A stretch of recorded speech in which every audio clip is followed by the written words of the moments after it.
Selamat malam, selamat sahabat buat kita semua. Kembali PGSSI hadir pada sahabat ini dengan narasumber Pendeta Dr. Jonathan Kuntaraf seperti biasa ya.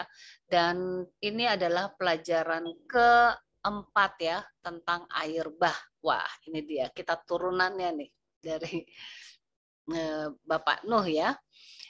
Sebelum kita memulai, kita akan berdoa terlebih dahulu dan mohon kesediaan Bapak Weli untuk berdoa Bapak Weli.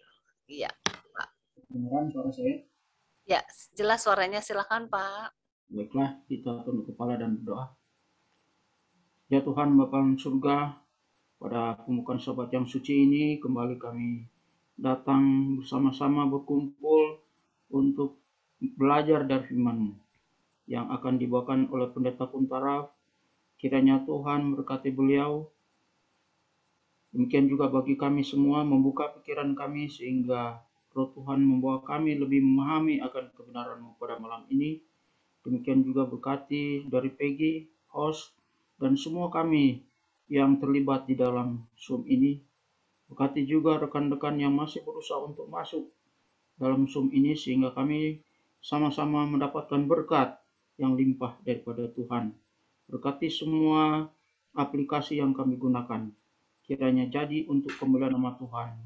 Dalam nama Yesus kami berdoa. Amin. Amin. Terima kasih. Terima kasih Pak Weli. Dan selanjutnya kita akan mendengarkan pembahasan yang akan disampaikan oleh Pendeta Dr. Jonathan Kuntaraf. Namun sebelumnya saya ingatkan bahwa selama pelajaran dibawakan, mohon semua mikrofon dalam posisi di mute ya. Dan juga bagi mereka yang belum bergabung di PGSSI WhatsApp Group ataupun Telegram, nanti akan ada linknya ya. Dan di sanalah saya akan taruh rekaman maupun PDF dari pelajaran malam ini. Baiklah, waktu selanjutnya saya berikan kepada Pendeta Kuntaraf untuk membawakan pelajaran keempat tentang air bah. Yang akan membacakan, selamat saudara-saudara sekalian, ya kekasih. Yang akan baca Irma dan Pak Sagala tadi ya, Pak Bernard. Oke. Kita akan coba lihat bersama-sama ya pelajaran yang sangat penting ya tentang air bah. Oke. Dan sebagai pendahuluan Anda bisa saja sebutkan bahwa banyak kisah air bah di seluruh dunia. Ya. Setiap tempat termasuk Indonesia ada cerita daripada air bah. Ya. Di Tiongkok atau di mana-mana ya Anda gampang sekali tinggal lihat klik di dalam Wikipedia tentang air bah di seluruh dunia Anda dapatkan berita ya meningkatnya kejahatan dan mengapa pelajaran ini penting ya dari semua kisah itu ternyata ada 13 persamaannya ya.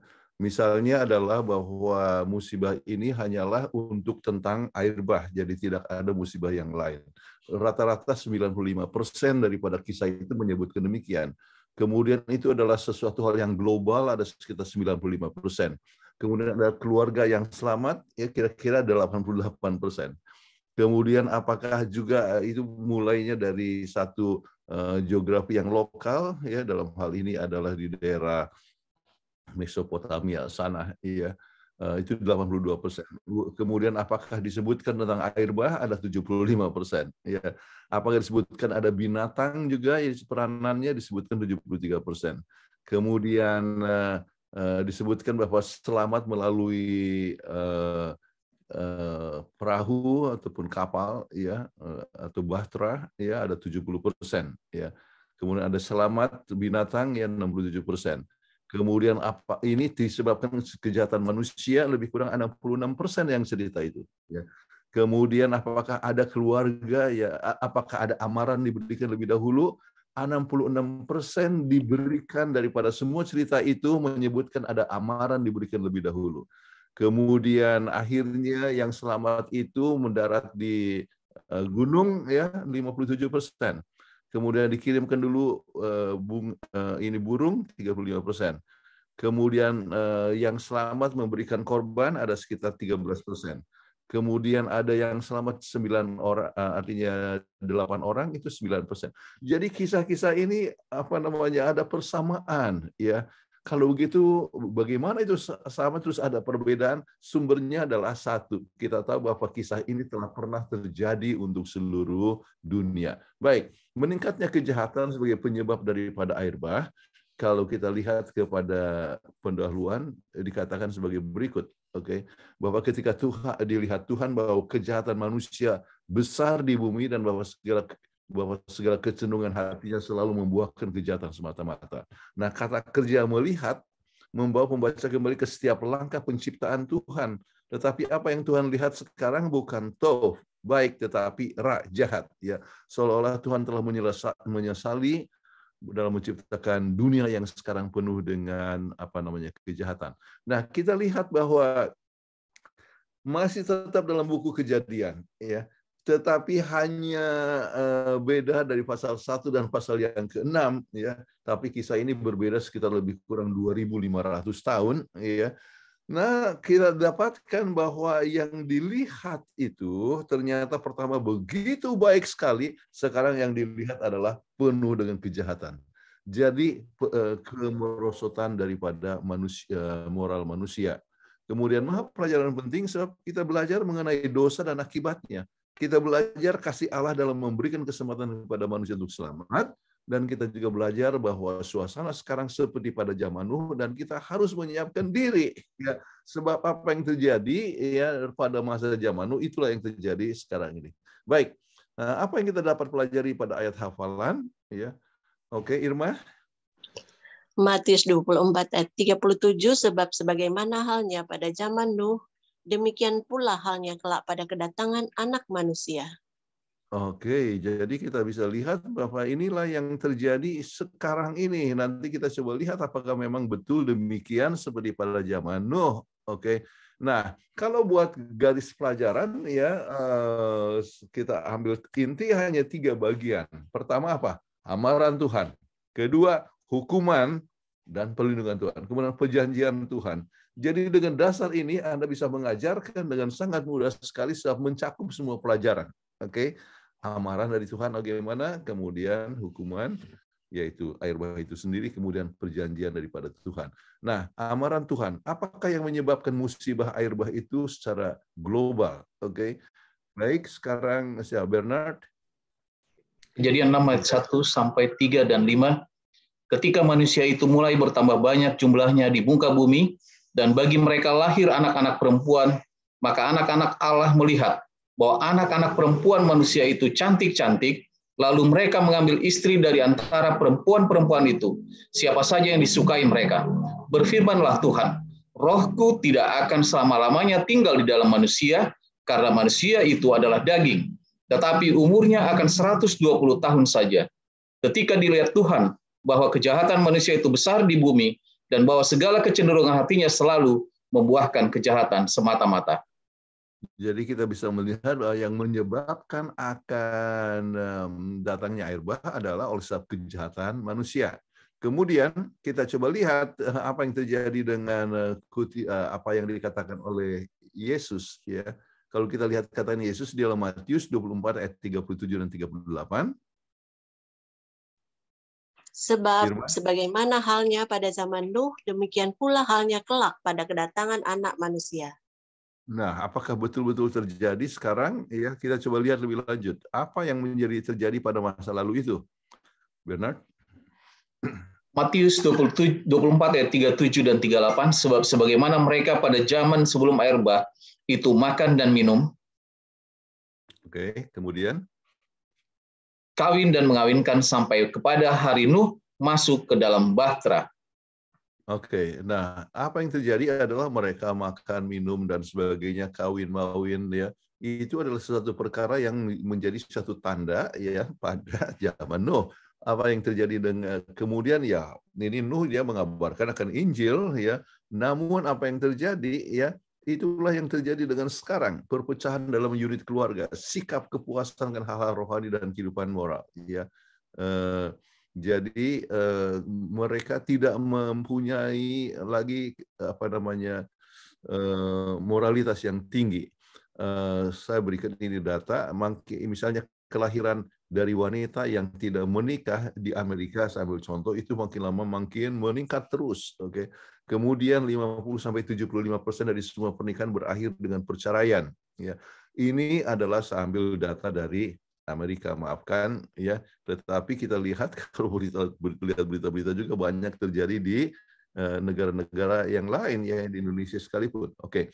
Kemudian berikan contoh lain dari hukuman Tuhan oleh sebab kejahatan manusia yang meningkat. Ya, salah satu contoh adalah Sodom dan Gomora juga dimusnahkan oleh sebab kejahatan mereka, dan kejahatan mereka itu apa? Ya, termasuk adalah yang disebut sodomik, yaitu homoseksual. Dan keajaiban kejadian yang terjadi sekarang itu bagaimana? Ya. Bagaimana orang misalnya pernikahan sejenis sudah menjadi satu perkara yang telah direstui oleh Mahkamah Agung di Amerika Serikat ya. Jadi ini adalah, dan bukan hanya itu, puluhan daripada negara di dunia itu menerima akan perkawinan sejenis ya. Sampai Billy Graham waktu masih hidup apa yang dikatakan? Kalau Tuhan tidak segera memusnahkan manusia, maka Tuhan harus minta maaf kepada orang-orang Sodom. Kenapa? Sebab kejahatan orang Sodom itulah yang terjadi sekarang. Nah, tapi Tuhan masih memberikan kesempatan sekarang ini. Kemudian disebutkan lagi juga ada contoh hukuman Tuhan. Ada satu tempat yang Tuhan mau hukum, tetapi akhirnya mereka bertobat. Yaitu apa? Misalnya Niniwe. Kejahatannya meningkat, maka Tuhan mau hukum mereka, tapi untung mereka bertobat. Oke, jadi Tuhan sering memberikan amaran lebih dahulu. Bagaimana hukuman itu juga adalah tindakan kemurahan Allah. Hukuman, apakah itu tindakan hukuman Allah? Kita coba lihat ya, kata kerja membuat, yang mengacu pada tindakan Nuh dan juga merujuk kepada kunci dari catatan penciptaan dalam Kejadian. Ya, tindakan ketaatan Nuh kepada Tuhan adalah seperti tindakan dari penciptaan Tuhan. Apa yang dapat kita ambil dari hubungan ini adalah bahwa air bah bukan hanya tentang Tuhan yang menghukum umat manusia, tetapi juga Tuhan yang menyelamatkan kita. Ya. Jadi betul, ada air bah, hukuman, tetapi juga ada yang diselamatkan. Tetapi air bah juga menyampaikan pesan harapan. Ya. Maaf ya. Air bah dirancang ya untuk menciptakan baru, keluar dari air, mengarah kepada keberadaan. Ya.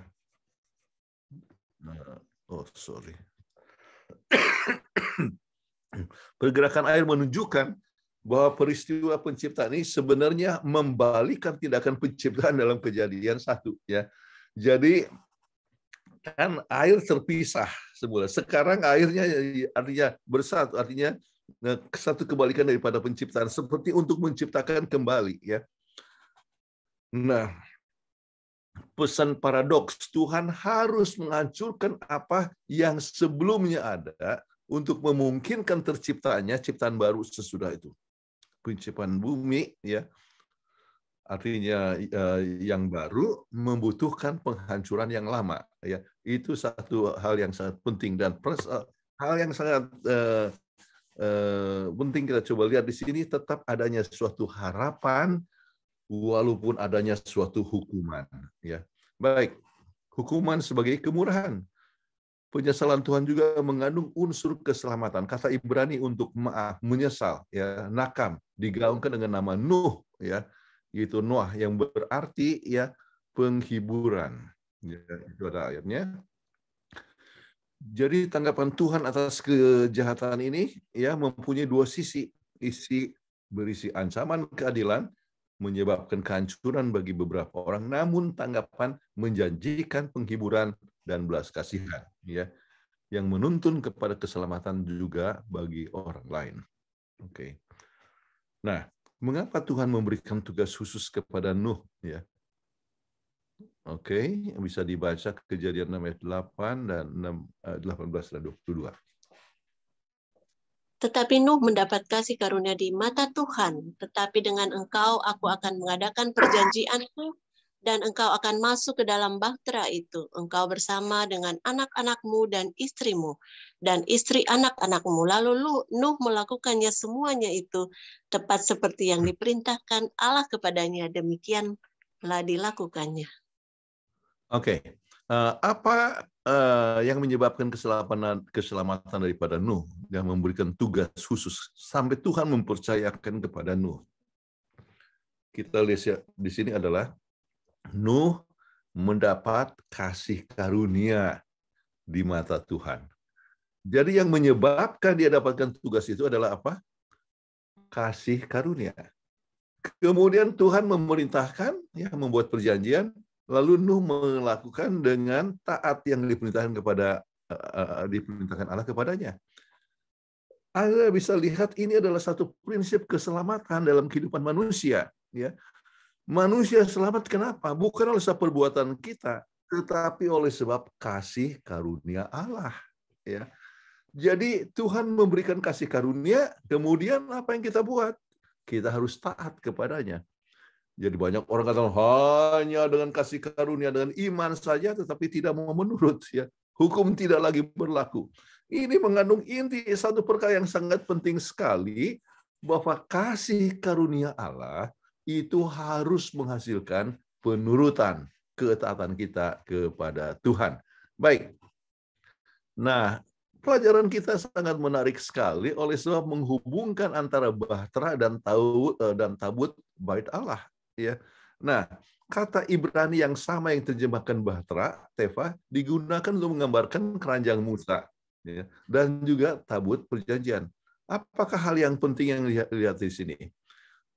Yang penting adalah sebagaimana bahtera air bah akan memungkinkan kelangsungan hidup umat, ya, manusia, demikian pula dengan tabut perjanjian. Tampak kehadiran Allah di tengah-tengah umatnya, ya, menunjukkan bahwa pekerjaan penyalapan Allah bagi umatnya. Jadi kesejahteraan, ya, kesejajaran antara dua bahtera menegaskan kembali bukti penebusan, ya, manusia secara umum, kemudian ketaatan Tuhan dengan demikian digambarkan sebagai daripada keselamatan. Jadi Nuh digambarkan hanya karena dia memiliki iman untuk melakukan, ya, apa yang diperintahkan untuk dia lakukan. Ya. Dia adalah contoh awal daripada memanifestasikan dirinya dalam ketaatan yang menunjukkan satu-satunya jenis, ya, iman yang penting. Ya, jadi kalau misalnya kita mempunyai iman, kita akan taat, yaitu mempunyai penurutan atau perbuatan. Jadi meskipun Nuh mendapatkan kasih karunia di mata Tuhan sebagai ya, hasil atas kasih karunia yang sudah diberikan padanya, Nuh bertindak dengan taat kepada perintah Tuhan. Ini saudara-saudara sekalian sangat mengandung arti yang sangat penting, ya, kepada kita semua. Ya, keselamatan adalah sebab kasih karunia, namun kita perlu taat kepada Tuhan. Baik. Apalagi kepentingan yang dibuat oleh Nuh di samping membangun bahtera. Jadi siapa sekarang yang baca? Ya, 2 Petrus 2 ayat 5. Dan jikalau Allah tidak menyayangkan dunia purba tetapi hanya menyelamatkan Nuh, pemberita kebenaran itu, dengan 7 orang lain ketika ia mendatangkan air bah atas dunia orang-orang yang fasik. Baik, siapa yang jadi apa yang dibuat oleh Nuh di samping dia bangun bahtera? Dikatakan pemberita kebenaran, ya. Jadi the speaker of righteousness. Jadi bukan hanya bangun bahtera, dia mengabarkan, ya, dikatakan bahwa dunia ini akan dimusnahkan dengan air bah, tetapi orang-orang justru mentertawakan dia, ya. Bahkan, ya, sebetulnya bukan hanya Nuh, tadinya dimulai dengan banyak orang, ya, yang coba membantu, ya, pembangunan itu.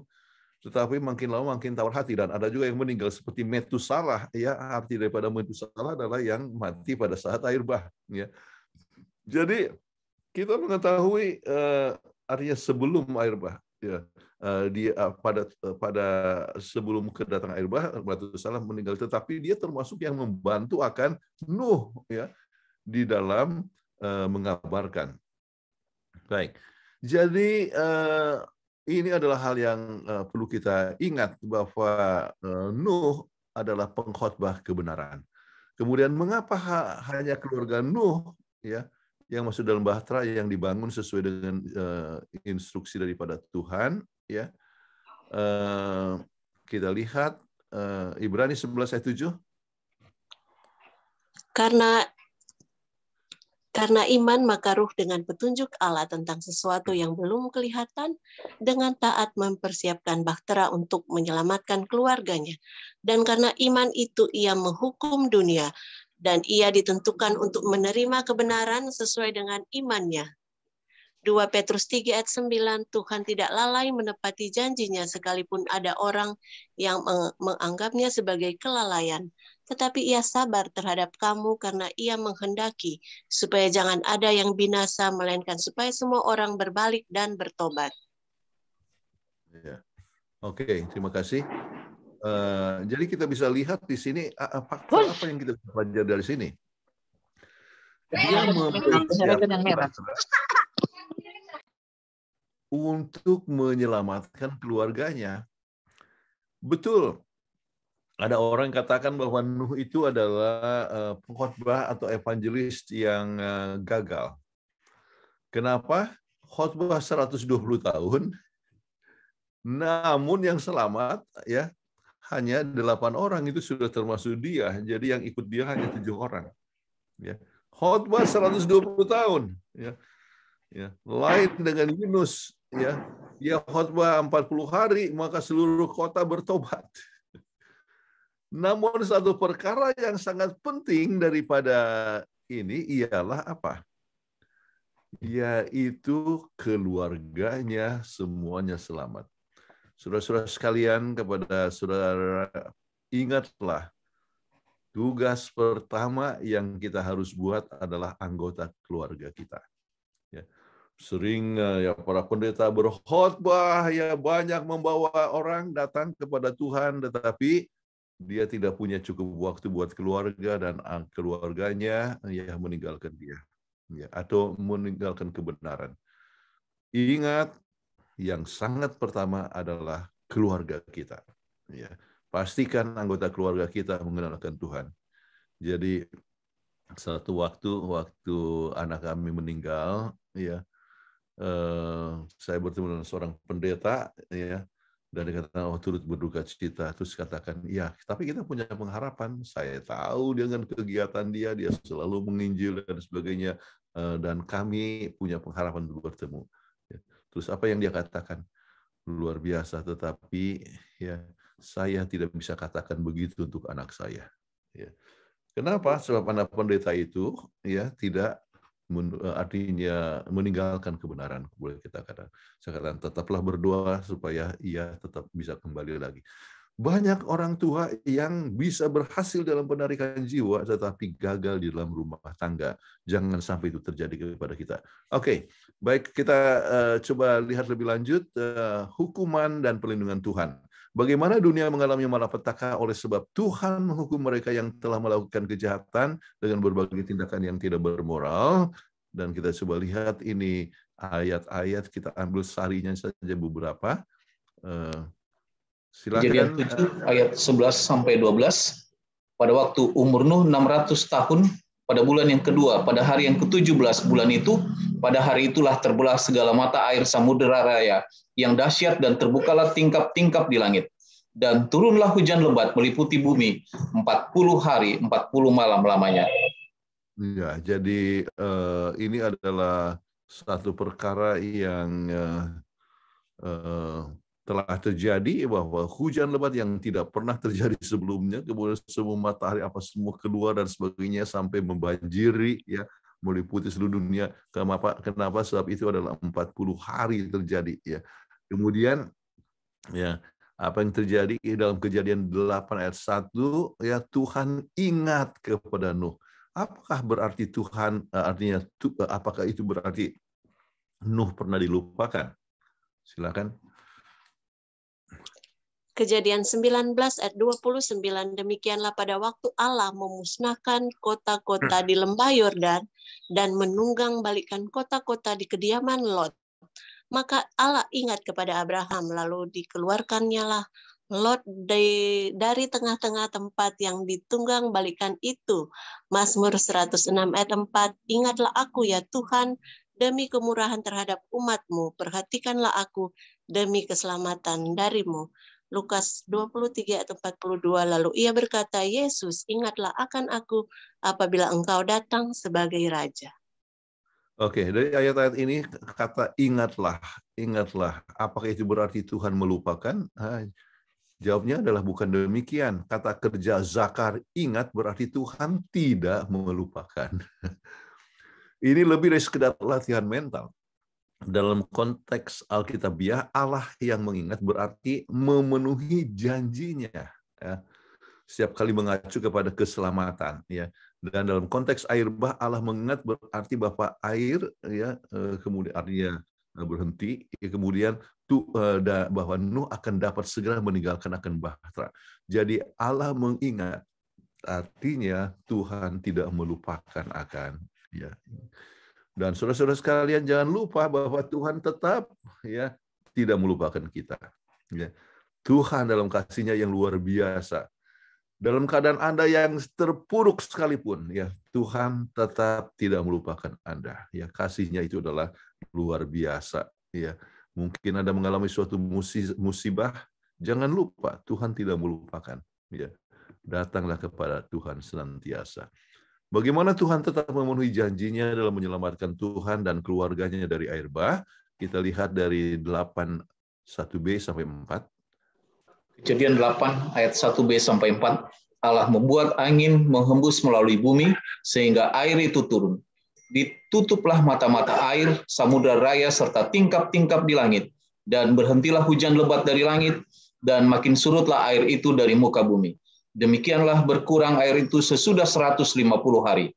Dalam bulan yang ke-7, pada hari yang ke-17 bulan itu, terkandaslah bahtera itu pada pegunungan Ararat. Oke, satu hal yang menarik sekali ya, bahwa alam menurut perintah Tuhan. Ya, jadi Tuhan yang membuat itu terjadi, oke, sampai dia berhenti ya. Sekarang 150 hari. Berapa lama Nuh di dalam bahtera? Kalau Anda hitung-hitung dan semua penanggalannya, sebetulnya dia di dalam bahtera itu sekitar 370 hari. Ya. 370 hari, lebih daripada satu tahun. Okay. Dan surut sebab tidak selamanya dia akan langsung keluar, ataupun sebelumnya hujannya berapa lama dan sebagainya diperhitungkan, kita dapatkan jumlah 370 hari. Kemudian kita coba lihat terkandas di Gunung Ararat. Ya, saya pernah lihat Gunung Ararat dari Armenia. Ya, satu hal yang jadi kenangan, dan itulah yang telah terjadi. Oke. Kemudian apakah kualitas kehidupan Nuh? Maafkan saya dapat kesalahan ini sebab kebetulan saya dapatkan komputer baru dan tidak sempat saya rubah ke bahasa Indonesia, jadi langsung bahasa Inggris, kadang-kadang jadi ada kesalahan spelling ya. Jadi mohon dimaafkan. Jadi saya akan usahakan untuk rubah sebentar. Baik, Ibrani 11 ayat 7.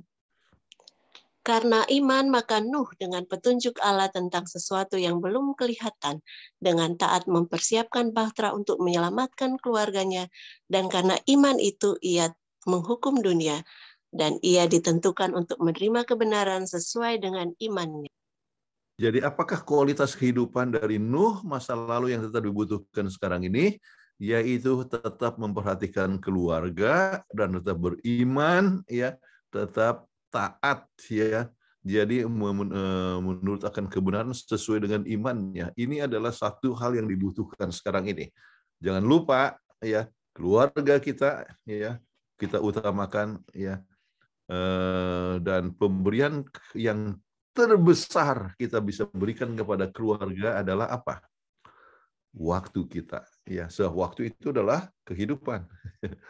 Jadi kalau kita memberikan cukup waktu kepada anak-anak kita, maka kita tidak akan pernah menyesal. Ya, kami merasa bersukacita ya, oleh sebab dalam kesibukan selalu berusaha memberikan waktu kepada anak-anak. Kemudian hukuman dan pelindung kembali, Kejadian 8 ayat 5-14. Apakah indikasi saat Nuh sudah bisa meninggalkan bahtera? Kemudian bisa dibaca ini, benar? Kejadian 8 ayat 5 dan 6, sampai bulan yang ke-10 makin berkuranglah air itu. Dalam bulan yang ke-10 pada tanggal 1 bulan itu, tampaklah puncak-puncak gunung. Sesudah lewat 40 hari, maka Nuh membuka tingkap yang dibuatnya pada bahtera itu. Kejadian 8 ayat 11, menjelang waktu senja pulanglah burung merpati itu mendapatkan Nuh, dan pada paruhnya di bawahnya sehelai daun zaitun yang segar. Dari situlah diketahui Nuh bahwa air itu telah berkurang dari atas bumi. Kejadian 8 ayat 13, dalam tahun ke-601, dalam bulan pertama, pada tanggal 1 bulan itu, sudahlah kering air itu dari atas bumi. Kemudian Nuh membuka tutup bahtera itu, dan melihat-lihat, ternyatalah muka bumi sudah mulai kering. Terima kasih. Jadi Tuhan melindungi, kemudian menyelamatkan mereka, kemudian mereka akhirnya boleh mendapatkan indikasi untuk keluar dari bahtera. Kemudian salah satu sebab kenapa saya katakan bahwa Nuh itu berada di bahtera sekitar 370 hari, ya, adalah ya poin yang ayat ke-13, dalam tahun ke-601 ya, pada bulan pertama tanggal bulan itu. Jadi dari situ kita bisa dapatkan dari dia masuk sampai dia keluar. Ya, oke. Kemudian Nuh keluar ketika Tuhan akhirnya menyuruhnya untuk melakukan. Artinya apa? Meskipun dia tahu ya keadaan itu sudah aman untuk pergi, Nuh masih mengandalkan Tuhan dan menunggu sinyal Tuhan sebelum keluar dari bahtera. Dia menunggu dengan sabar di dalam bahtera. Jadi sama seperti waktu diperintahkan masuk, dia taat, untuk keluar juga dia menunggu perintah Tuhan. Ini satu hal yang sangat penting. Nah, kemudian bagaimana Nuh dan keluarganya mengetahui sudah waktunya untuk meninggalkan bahtera?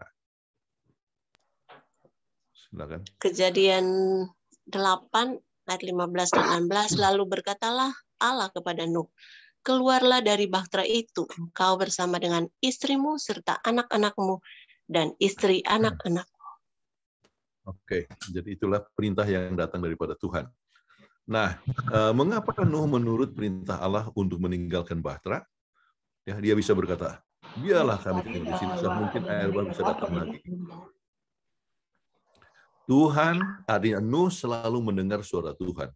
Nuh selalu menurut perintah Tuhan dan Nuh percaya kepada janji Tuhan. Jadi apa saja yang Tuhan katakan, dia turut.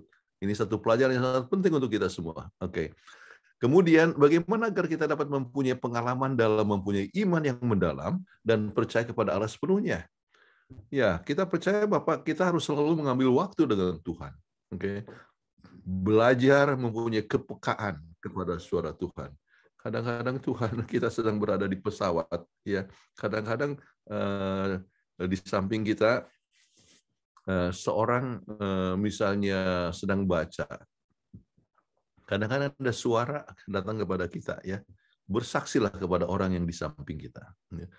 Kalau kita mendengar suara itu, kemudian kita berbicara dan kita mulai ngomong, wah Anda rupanya suka untuk membaca, ya.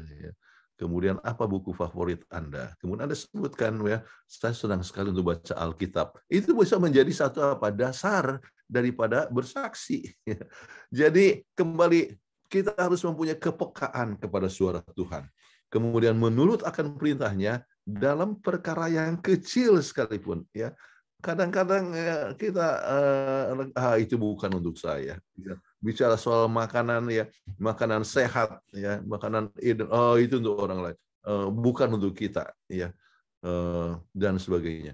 Kita harus menurut perintah Tuhan di dalam perkara kecil sekalipun, dan kita akan dapat, ya, selalu mempunyai kerinduan untuk menurut akan Tuhan dalam perkara-perkara yang besar, ya. Oke. Perjanjian Tuhan, kita coba lihat masuk kepada bagian ketiga. Bagaimana kita belajar dari aktivitas pertama yang dibuat Nuh setelah keluar dari bahtera? Kejadian 8 ayat 20, lalu Nuh mendirikan mezbah bagi Tuhan. Dari segala binatang yang tidak haram dan dari segala burung yang tidak haram, diambilnya lah beberapa ekor, lalu ia mempersembahkan korban bakaran di atas mezbah itu. Ya, jadi hal yang sangat penting ya. Yang pertama dibuat adalah berkorban kepada Tuhan, memberikan korban kepada Tuhan. Itu artinya mengucapkan syukur kepada Tuhan. Ya. Bagaimana aroma daripada korban bakaran memberikan rasa sedap kepada Tuhan? Ya, coba Kejadian 8:21. Ketika Tuhan mencium persembahan yang harum itu, berfirmanlah Tuhan dalam hatinya, aku takkan mengutuk bumi ini lagi karena manusia, sekalipun yang ditimbulkan hatinya adalah jahat dari sejak kecilnya, dan aku takkan membinasakan lagi segala yang hidup seperti yang telah kulakukan. Oke. Nah, kita coba lihat ya bahwa ternyata Tuhan memberikan, kita akan jelaskan kemudian kita lihat kepada sejak itu kemudian mulailah ada yang disebutkan ya perubahan makanan setelah air bah, dan apakah yang larangan dengan resikonya. Kita coba lihat Kejadian 9 ayat 1-4. Kejadian 9 ayat 1-4. Lalu Allah memberkati Nuh dan anak-anaknya serta berfirman kepada mereka, beranak cuculah dan bertambah banyaklah, serta penuhilah bumi. Akan takut dan akan gentar kepadamu segala binatang di bumi dan segala burung di udara, segala yang bergerak di bumi dan segala ikan di laut. Ke dalam tanganmu lah semuanya itu diserahkan. Segala yang bergerak, yang hidup akan menjadi makananmu. Aku telah memberikan semuanya itu kepadamu, seperti juga tumbuh-tumbuhan hijau, daging yang masih ada nyawanya, yakni darahnya janganlah kamu makan. Oke. Apa yang kita bisa pelajari di sini? Banyak orang katakan semua yang bergerak akan menjadi makananmu. Ya. Jadi yang bergerak, jadi lalat juga bergerak, kemudian apakah itu jadi makanan? Ini berbicara mengenai masalah sebelum air bah sudah dimasukkan, sudah dibedakan antara haram dan halal. Ya. Jadi dengan demikian ada perbedaan antara makanan haram dan halal. Kemudian saat yang sama ya darah harus ditinggalkan. Baik, perubahan makanan kita coba lihat. Karena pengaruh air bah, makanan nabati tidak lagi tersedia seperti dulu. Jadi kembali katakan 370 hari mereka itu berada di dalam bahtera. Bagaimana ya mereka akan hidup ya. Makanya sebelum masuk dalam bahtera itu diberikan sampai 7 pasang yang masuk yang haram, yang halal. Kenapa? Oleh sebab memang itu akan menjadi makanan yang diizinkan bagi manusia. Karena itu Tuhan mengizinkan manusia makan daging hewan. Perubahan pola makanan ini menghasilkan perubahan hubungan antara manusia dan hewan. Berbeda dengan apa yang terjadi di antara mereka pada penciptaan, di mana mereka bisa hidup dengan damai dengan hewan. Dalam kisah penciptaan, manusia dan hewan berbagi pola makanan nabati yang sama dan tidak saling mengancam. Di dunia Paskah, pembunuhan hewan untuk makanan menyebabkan hubungan ketakutan dan kengerian.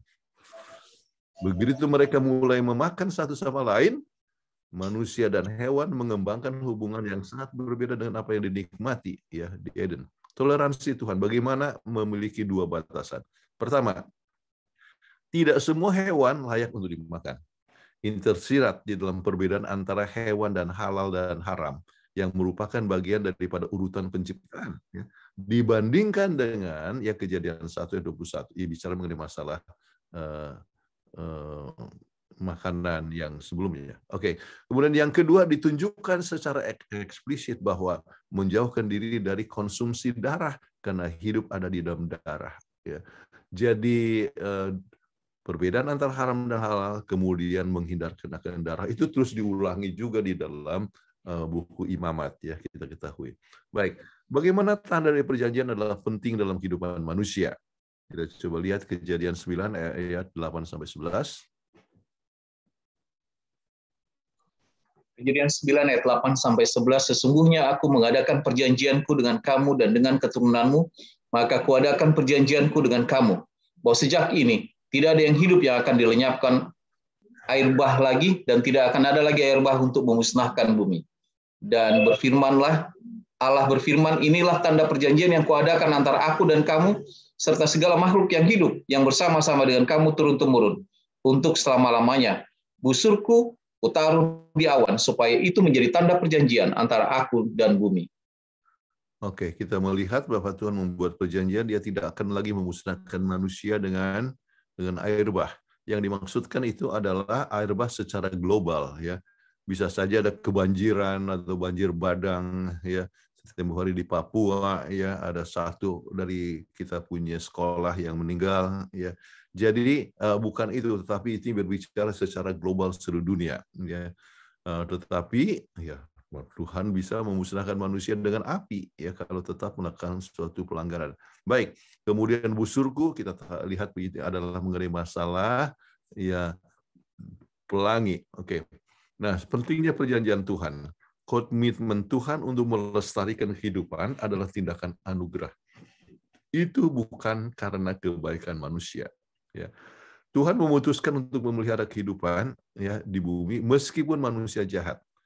Dan Kejadian 8:22 secara harifiah berbunyi, selama bumi masih ada, yaitu selama bumi ini masih ada, musim akan datang dan pergi dan kehidupan akan dipertahankan. Singkatnya, Tuhan tidak menyerah pada ciptaannya. Kenapa? Yaitu Tuhan akan tetap berusaha. Dia menghendaki akan keselamatan manusia. Ya. Dan manusia yang tetap dalam kejahatan, mereka akan mati sesuai dengan kejahatannya. Oke, hubungan perjanjian, kita lihat dalam pelajaran ada hubungan perjanjian Sabat dan pelangi. Ya. Perasa mengadakan perjanjian diulangi 3 kali, menandai klimaks dan pemenuhan janji awal Allah. Mengikuti bagian sebelumnya, sejajar dengan hari ke-6 dalam catatan penciptaan, bagian ini paralel dengan bagian yang mencakup hari ke-7 dari catatan penciptaan. Ya. Jadi dalam teks pengulangan, ya, 7 kali kata perjanjian berresonansi dengan hari Sabat. Ya. Jadi seperti hari Sabat, pelangi adalah tanda perjanjian. Ya, jadi kita lihat tentang ayat-ayatnya di situ. Juga seperti Sabat, pelangi memiliki cakupan universal. Itu berarti untuk seluruh dunia. Seperti Sabat, ya, Sabat adalah tanda penciptaan untuk semua orang dimanapun. Ya, janji ini ya telah diberikan. Ya. Jadi kalau tidak ada banjir lagi ke seluruh dunia akan adalah berlaku untuk semua orang, ya, di mana saja. Jadi ada hubungan antara perjanjian Sabat dengan pelangi. Ini saya kenal baik penulis daripada Sekolah Sabat ini, ya, Pendeta Dokan. Kebetulan kami sama-sama selalu belajar di perpustakaan di Andrews, ya, hanya dia bidang teologi, saya bidang ministry, ya, dan orang yang sangat pintar sekali. Baik, janji Tuhan sangat pasti. Bagikan satu janji Tuhan sangat berharga bagi Anda. Ini adalah waktu untuk sharing, ya, kepada teman, ya. Untuk saya, ya, janji kebangkitan, ya, itu sangat berharga, ya. Jadi walaupun misalnya anak meninggal, tetapi kita mempunyai pengharapan, ya. Janji pemeliharaan Tuhan. Saya bisa berbicara kepada saudara-saudara pengalaman bagaimana pernah waktu di mana saya tidak punya uang lagi untuk hidup, berada di negeri asing, artinya di Philippines. Ya, tetapi janji, ya, Tuhan adalah gembala yang baik, dia akan menyediakan makanan, saya tinggal pergi ke ABC minta buku, kemudian belanja, artinya jual buku, sekali rumah pertama langsung bisa untuk makan 2 minggu. Jadi janji pemeliharaan Tuhan itu sangat luar biasa sekali. Oke, kesimpulan. Tuhan merencanakan untuk membuat segala sesuatu baik, dan kejahatan manusia yang menyebabkan kehancuran dunia dan penderitaan manusia. Tuhan memberikan amaran dan menghukum dunia dengan isinya oleh sebab mengasihi dan merindukan untuk membuat sesuatu yang baru. Tuhan tidak pernah melupakan manusia dan memberikan kesempatan kepada manusia untuk mendapatkan keselamatan. Keadaan sekarang ini adalah seperti pada zaman Nuh, dan Tuhan memberikan undangan agar kita datang kepadanya dan menerima keselamatan. Kita harus siap sedia untuk kedatangannya sebelum terlambat. Ya, apa yang terjadi, ya, dengan Nuh, ya, begitu banyak orang yang mati, ya, begitu juga pada waktu kedatangan Yesus yang kedua kali. Kita harus selalu siap sedia. Janji keselamatan diberikan kepada semua orang, namun hanya mereka yang menyambut kasih karunia Tuhan dengan iman dan taat kepada perintahnya akan menikmati berkat perjanjian tersebut. Ya, ini adalah hal yang penting untuk kita hidupkan, alami. Ya. Kemudian aplikasi, apakah di dalam diri kita yang perlu dihancurkan agar bisa diciptakan dalam kehidupan yang baru? Ini pikirkan, apakah ada sesuatu kesombongan kita, perasaan diri kita benar, egois, ya, harus kita hancurkan, ya, supaya kita dapat diciptakan dalam kehidupan yang baru. Bagikan pengalaman bagaimana mungkin Anda merasa dihukum Tuhan, namun Anda rasakan bahwa hukuman itu adalah sebab, ya, kasih karunia-Nya kepada kita. Kadang-kadang saya juga pernah pengalaman, ya, artinya di mana saya pikir, ya, Tuhan kan mengerti saya punya kebutuhan, jadi tidak memberikan persepuluhan kepada Tuhan. Tetapi saya mengalami masalah. Masalah. Ini lama sebelum saya jadi pengerja, ya, masih muda, ya. Tetapi kita mengalami kesulitan dan sebagainya. Ternyata bahwa apa yang Tuhan katakan luar biasa sekali, bahwa kalau kita setia dalam persepuluhan, Tuhan selalu memberkati kita. Bukan berarti kaya raya, tapi paling sedikit kita cukup. Oke. Baik, apakah ada janji Tuhan kepada Anda secara pribadi yang telah menguatkan Anda dalam perjalanan ke surga? Ya, masing-masing bisa membuat pertanyaan, artinya bisa sharing dan sebagainya. Bila ada seorang pengerja yang bekerja lama di tempat yang kering kerontang, bagaimana Anda mengetahui bahwa sudah waktunya untuk pindah dan masuk ke tempat yang lain? Jadi Nuh, ya, dia tahu suara Tuhan, oke? Kapan waktunya tinggalkan bahtera. Nah, sekarang kalau Anda bekerja, ya, kemudian di tempat yang kering kerontang dulu, ya, Kupang itu, ya, adalah dikenal dengan tempat yang Patmos, ya. Dan banyak orang yang tidak tahan di sana. Jadi sebelum waktunya, ya, dalam waktu hanya tidak sampai, ada yang tidak sampai 1 tahun sudah mau pindah saja, ya. Kenapa tidak tahan? Jadi kapan waktunya untuk pindah ke tempat yang lain? Saya percaya adalah Tuhan berbicara melalui komite, ya.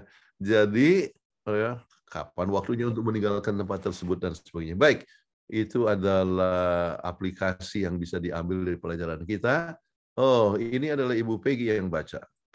Patriarchs and Prophets. Dosa-dosa yang telah mendatangkan pembalasan kepada dunia sebelum air bah ada sekarang ini. Takut akan Allah telah lenyap dari hati manusia, dan hukumnya diperlakukan dengan sikap acuh tak acuh dan cemoohan. Keduniawian yang ada pada generasi tersebut disamai oleh keduniawian yang ada sekarang ini.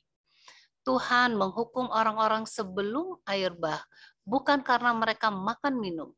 Yang menjadi dosa mereka ialah menerima pemberian-pemberian tersebut tanpa rasa syukur kepada pemberinya. Dan mereka telah merusakkan diri mereka oleh memanjakan nafsu makan mereka tanpa batas. Adalah halal bagi mereka untuk menikah. Perkawinan adalah sesuatu yang direncanakan oleh Tuhan. Itu adalah salah satu daripada lembaga-lembaga yang pertama yang telah ditetapkan oleh Tuhan. Ia telah memenuhinya dengan kesucian dan keindahan. Tetapi segala petunjuk ini telah dilupakan dan pernikahan telah disalahgunakan dan dijadikan alat sekedar untuk memuaskan hawa nafsu. Oke, teruskan. Keadaan yang sama itu berlaku sekarang ini. Oh, mana ya? Betul. Betul ya. Yang sebenarnya halal telah dijalankan dengan secara berlebih-lebihan. Nafsu makan dimanjakan tanpa batas, penipuan, uang suap, pencurian, merajalela tanpa ada teguran, baik di kalangan orang-orang yang tinggi ataupun yang rendah kedudukannya. Surat-surat kabar dipenuhi oleh berita-berita pembunuhan. Roh kekacauan sedang merajalela di segala bangsa, dan pemberontakan-pemberontakan yang dari waktu ke waktu menimbulkan rasa ngeri di dunia ini adalah merupakan bukti daripada api nafsu serta kejahatan yang sekali terlepas dari pengendalian akan memenuhi dunia ini dengan celaka dan kebinasaan. Gambaran yang telah diberikan oleh Ilham tentang dunia sebelum air bah melukiskan dengan sangat tepat tentang keadaan yang segera akan terjadi kepada masyarakat modern sekarang ini. Sekarang ini, di dalam abad ini, dan di dalam negara-negara yang mengaku Kristen, terdapat kejahatan-kejahatan yang tiap hari dilakukan sehebat seperti kejahatan-kejahatan untuk mana orang-orang berdosa pada zaman dahulu kala telah dibinasakan. Oke, jadi kita lihat gambaran zaman Nuh itu persis seperti sekarang ini, ya.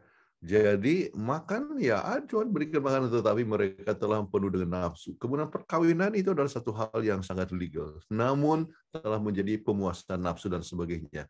Inilah masa di mana kawin-mawin yang terjadi seperti pada zaman Nuh dan sebagainya. Jadi kita ingat, sudah dikatakan oleh firman Tuhan, ini adalah satu amaran, dan biarlah kita datang pada Tuhan dengan penuh iman oleh sebab kasih karunia-Nya dan taat kepada Tuhan. Baik, itulah pelajaran kita. Masih ada waktu 36 menit ya untuk diskusi kalau ada pertanyaan.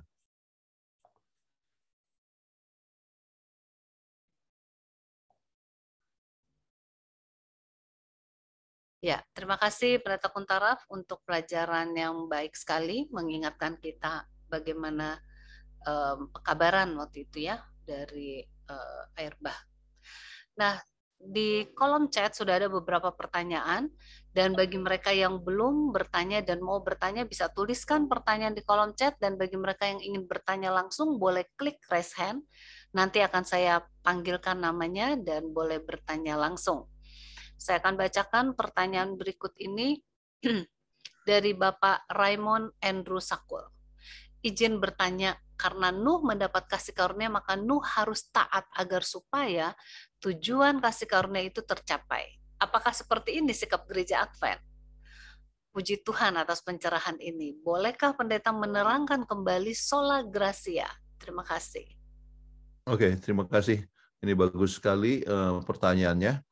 Oke, di dalam dunia Protestan sebetulnya ada beberapa kata dengan nama sola, ya, sola scriptura, sola fide, ya, kemudian sola scriptura, ya, jadi hanya dengan iman, ya, hanya dengan kasih karunia, hanya dengan iman, kemudian hanya dengan Alkitab saja, ya, sola scriptura, sola gratia. Jadi kasih karunia. Keselamatan memang hanya oleh sebab kasih karunia. Apakah itu mulai dari Taman Eden sampai kepada masa Nuh, ataupun sampai kepada Abraham, sampai kepada orang Israel. Oke, kalau Anda membaca kepada buku Keluaran pasal 20, banyak orang mulai tentang 10 hukum, ya, itu membahasanya dari ayat yang ketiga, yaitu janganlah padamu ada ilah lain di hadapan hadiratku. Lupa dari ayat pertama. Ayat pertama itu bicara apa? Akulah Tuhan yang telah membawa kamu keluar daripada Mesir. Ya, bagaimana mereka bisa keluar dari Mesir? Hanya oleh sebab kasih karunia. Jadi oleh sebab kamu sudah diselamatkan, maka kamu harus menurut 10 hukum. Ya, jadi ketaatan itu adalah oleh sebab ya sola gratia. Ya, oleh sebab kasih karunia yang Tuhan berikan kepada kita. Ya, bukan oleh sebab usaha kita. Dan ini banyak yang salah mengerti dalam dunia Advent, yang seakan-akan bahwa hari Sabat yang menyelamatkan. Oleh sebab kita tidak makan makanan haram, kita diselamatkan. Bukan. Yang menyelamatkan hanya Yesus Kristus. Kasih karunia, itulah kasih karunia Tuhan. Dan oleh sebab sudah menerima kasih karunia Tuhan, kita harus taat. Ya. Dan penurutan adalah buah daripada ya hubungan dengan Tuhan. Dan kita tidak bisa menghasilkan penurutan tanpa kasih karunia Tuhan. Ya. Jadi iman itu juga adalah satu anugerah Tuhan. Jadi ini satu perkara yang bagus ditekankan oleh guru-guru sekolah Sabat. Anda adalah perwakilan ya untuk memperkenalkan ajaran dari gereja Advent atau posisi gereja Advent. Keselamatan hanya oleh sebab kasih karunia, Dan sebagai orang yang sudah terima kasih karunia, kita harus taat kepada Tuhan. Baik, terima kasih. Semoga menjawab ya. Terima kasih Pendeta Kuntaraf jawabannya. Dari Ibu Chloe, selamat sahabat Pendeta Kuntaraf dan Ibu Peggy. Saya mau bertanya tentang maksud tanda pelangi yang Tuhan berikan versus cara penghakiman akhir zaman atau api neraka. Dunia tidak akan binasa dengan air bah lagi, tapi tetap akan dibinasakan juga dengan api neraka. Kedua-duanya sama, yaitu pembinasaan. Jadi apa faedahnya tanda pelangi itu bagi kita sekarang dalam konteks penghakiman? Penghakiman bukanlah sesuatu perkara yang harus ditakutkan. Ya, penghakiman adalah ya untuk melihat bagi mereka orang yang menurut akan kehendak Tuhan, kemudian ya Tuhan akan menilai kepada kita masing-masing sesuai dengan kepercayaan kita dan sesuai dengan kehidupan kita. Ya, ingat kehidupan adalah sebagai hasil daripada anugerah Tuhan. Nah, pelangi, bagaimana rasa Anda kalau Anda lihat pelangi? Ya, kalau untuk saya secara pribadi ingat janji Tuhan. Ya. Jadi Tuhan tidak akan memusnahkan dengan air bah lagi. Air bah itu memusnahkan seperti yang telah terjadi dalam masa yang lalu. Semuanya mati ya dengan air bah. Tetapi ya apa bedanya dengan memusnahkan manusia di api neraka? Perbedaannya ialah ya kematian di api neraka itu adalah untuk kematian yang kedua, ya, dan itu terjadi sesudah 1000 tahun. Oke. Adalah kita tahu bahwa upah dosa adalah maut. Kita ingat Roma pasal 6 ayat 23, ya. Jadi upah dosa adalah maut. Jadi itu adalah mati untuk selama-lamanya, yaitu dimusnahkan di api neraka. Dan api neraka itu pun adalah sebagai tanda daripada kasih Tuhan. Kenapa? Sebab manusia yang jahat tidak akan bisa hidup aman di surga. Dan Tuhan memusnahkan manusia bukan oleh sebab mau coba menyakiti manusia, tetapi untuk memusnahkan dosa, sebab Tuhan mau dalam dunia baru tidak ada lagi dosa. Ya. Jadi itu pun jangan pikir untuk selama-lamanya jadi orang yang curi ayam akan bertahun beribuan tahun di surga. Enggak, ya. Itu hanya dimusnahkan dalam waktu yang sangat singkat. Kenapa? Sebab tujuan daripada Tuhan memberikan api neraka adalah supaya membersihkan dunia ini, dan itu diberikan dengan kasih, ya. Kemudian bahkan kalau kita baca tulisan Roh Nubuat, maka kita akan dapatkan bahwa sebelum pemusnahan manusia itu untuk selama-lamanya dengan api neraka, ya, maka masing-masing akan melihat panorama dari kehidupan masing-masing, bagaimana Tuhan begitu mengasihi, ya. Kemudian Tuhan selalu membujuk kita, tapi sering kita menolak dan sebagainya, ya. Dan bagaimana Tuhan berusaha, ya, untuk membawa kita melalui pendetakah, melalui ketuakah, melalui guru kelas sahabatkah, atau melalui guru sekolah, ya, supaya kita untuk bertobat. Tetapi orang yang tetap mengeraskan hati, mereka akan tetap mengeraskan hati sebab senang kepada kepelesiran ataupun juga amusement dan sebagainya. Dan mereka melihat bahwa Tuhan itu adil adanya. Dan perasaan yang sangat menyakitkan mereka bukan api itu, tetapi harus berpisah dari Tuhan untuk selama-lamanya. Ya. Itulah yang memberikan mereka duka cita yang sangat mendalam, berpisah dari Pencipta untuk selama-lamanya. Jadi itu yang saya ingin sebutkan. Jadi ada perbedaan, ya, yaitu masanya juga adalah untuk memusnahkan dosa. Ya. Baik, terima kasih Pendeta untuk jawabannya. Selanjutnya dari Bapak Daniel Sitompul. Pertanyaan yang pertama, apakah usia harapan hidup manusia atau life expectancy sekarang ini mencapai 120 tahun sesuai dengan Kejadian 6 ayat 1 sampai 5, tetapi umurnya akan 120 tahun saja.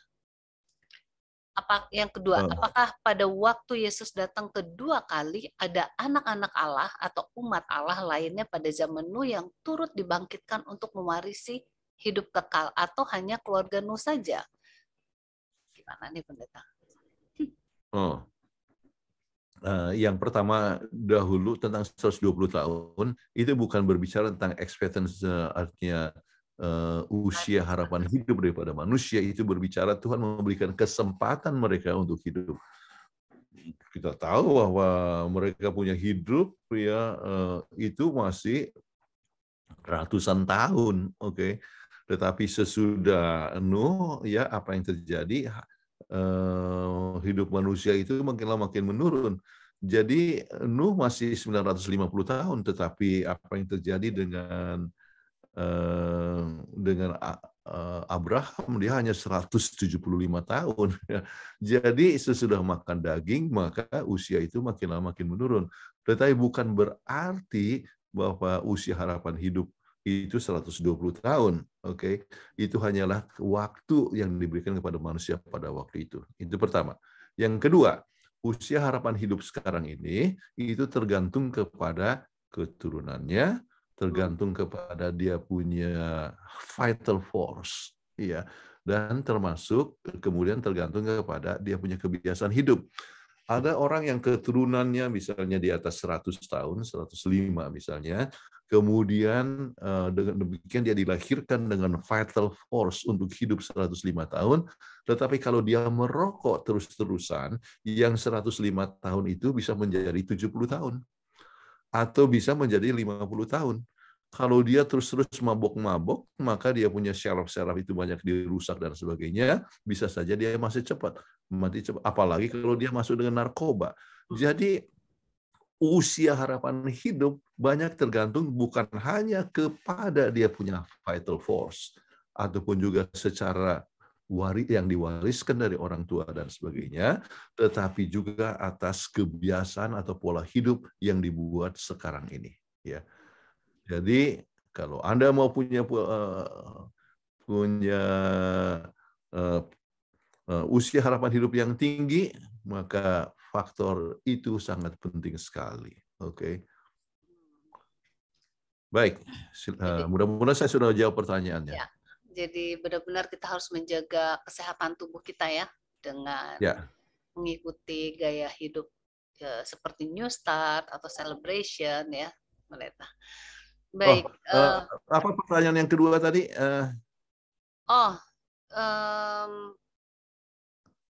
Apakah pada waktu Yesus datang kedua kali ada anak-anak Allah atau umat Allah lainnya pada zaman Nuh yang turut dibangkitkan untuk mewarisi hidup kekal? Atau hanya keluarga Nuh saja? Tidak, ya sudah pasti ada orang yang misalnya Set yang baik-baik ya, atau Habel yang baik-baik ya, yang sudah mati sebelum zaman Nuh ya, mereka yang termasuk dalam anak-anak Tuhan yang menurut, termasuk misalnya Metusalah ya, itu akan dibangkitkan juga waktu Yesus datang. Jadi bukan hanya keluarga Nuh. Oke, baiklah. Terima kasih, Pendeta. Pertanyaan dari Ibu FIPO. Ini tentang cerita Nuh. Muridnya bertanya apakah dosa minum alkohol dan merokok. Lalu dijawab, ya dosa karena doktrin Advent kan itu sudah trademarknya. Karena tubuh kita ini bait Roh Suci katanya. Tidak tertulis dalam Alkitab. Kalau babi jelas-jelas haram karena memang perintah Tuhan. Jadi bagaimana menanggapi pertanyaan dari murid ini? Kita lihat di dalam Alkitab ya, yang kita bisa dapatkan dalam misalnya 1 Korintus pasal yang ke-6 ya, apa yang dikatakan ya,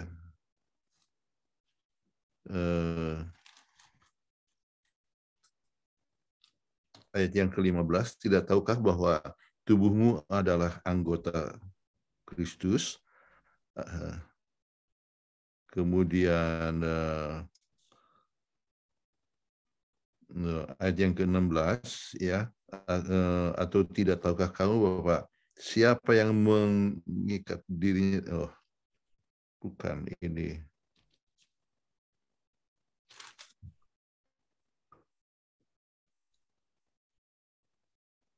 Oke.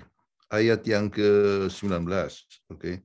Atau tidak tahukah kamu bahwa tubuhmu adalah ya bait Roh Kudus dan diam di dalam kamu, Roh Kudus yang kamu peroleh dari Allah, dan bahwa kamu bukan milik kamu sendiri, sebab kamu telah dibeli dengan harga tunai. Itulah sebabnya, dan harga yang telah dibayar. Karena itu muliakanlah tubuhmu, Allah dengan tubuhmu.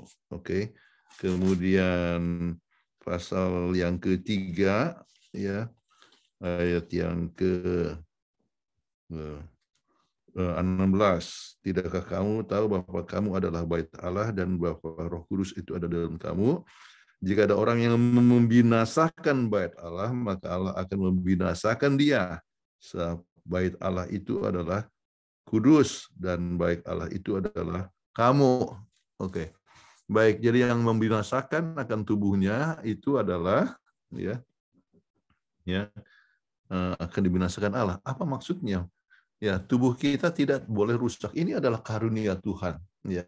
Nah, orang yang merokok, ya, setiap merokok itu kita mengurangi umur hidup kita, ya, berapa? 3 menit, ya. Kemudian orang yang minum minuman keras itu kan merusak dia punya syaraf, ya. Oleh sebab kita punya ini kan apa yang terjadi kalau orang itu minuman alkohol, ya, menyebabkan kita punya darah itu jadi kental, dan darah itu tidak bisa masuk kepada ya sel-sel syaraf yang kecil sekali, padahal darah itu penting sekali sebab dia membawa hemoglobin, ya, membawa apa namanya itu hemoglobin, sel darah merah, ya, dan membawa oksigen, ya. Semua sel dalam tubuh kita perlu oksigen. Jadi kalau misalnya seorang itu mabuk, maka pada saat dia mabuk itu maka ribuan daripada sel sarafnya itu mati, ya. Makanya penelitian mengatakan orang yang suka mabuk-mabuk dia punya otak makin lama makin kecil. Jadi pertimbangannya juga menjadi rusak dan sebagainya. Jadi kita merusak tubuh kita sendiri. Jadi kalau kita merusak tubuh kita sendiri, ya, dan apalagi dalam soal ini minum minuman keras, kita susah untuk bisa menerima kebenaran, ya. Oleh sebab pertimbangan kita terganggu, ya.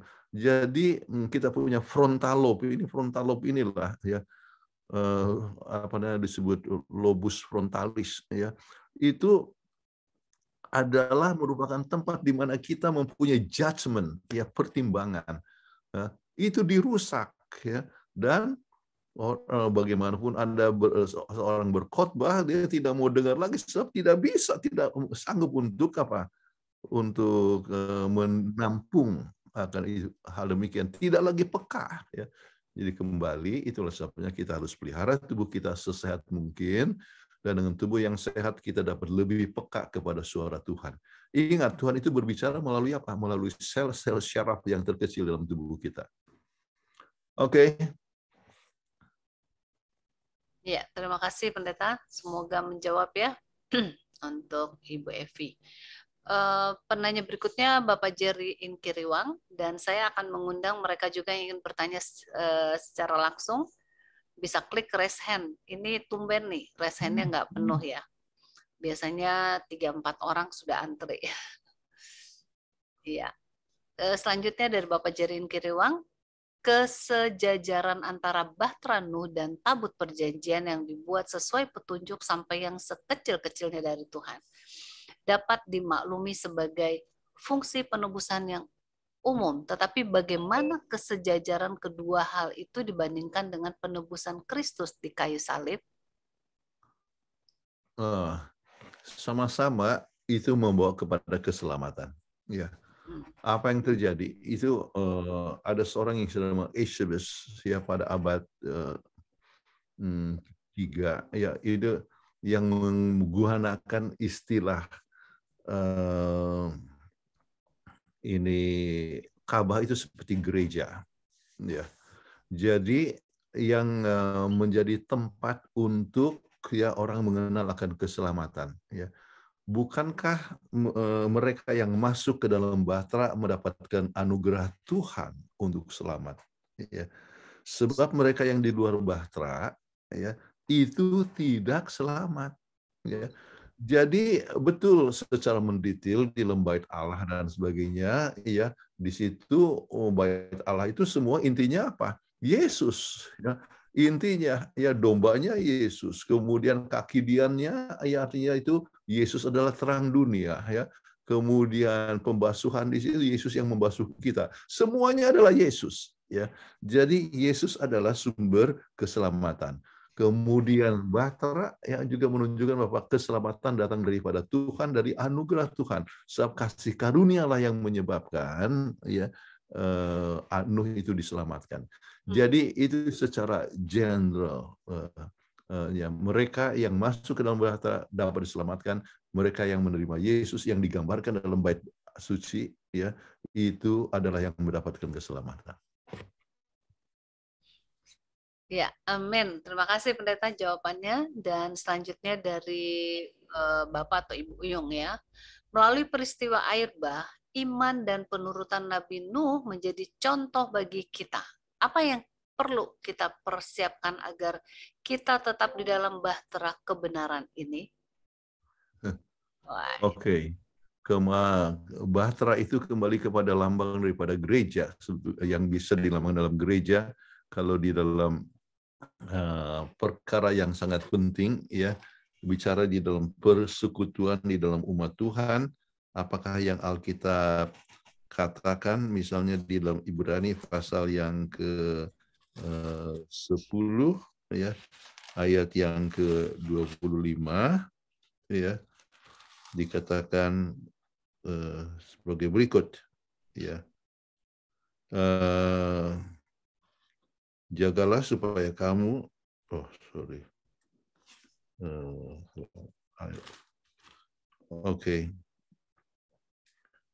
dikatakan